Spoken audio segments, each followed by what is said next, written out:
جیسے پیسے کی کشش، کرسی کی کشش وغیرہ۔ دنیا کے سارے کاروبار اور قوم کی بے لوث خدمتیں انہی دو کششوں کے باعث ہے۔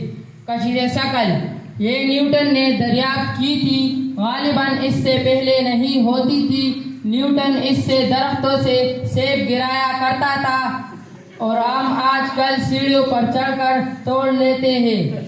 آپ نے دیکھا ہوگا کہ کوئی شخص حکومت کی کرسی پر بیٹھ جائے تو اس کے لیے اٹھنا مشکل ہو جاتا ہے، لوگ اسے زبردستی اٹھاتے ہیں۔ یہ بھی کشش ثقل کے باعث ہے۔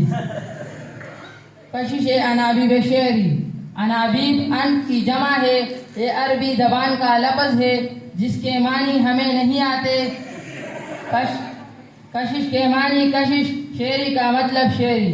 یہ شاید اس کشش کا نام ہے جس کے بل پر لوگ مشاعروں میں کھینچے چلے آتے ہیں، لیکن ہم یقین سے نہیں کہہ سکتے، یہ شاید ہمارے محترم سر ناصر کے کسی شاعری مجموعے کا نام بھی ہو سکتا ہے۔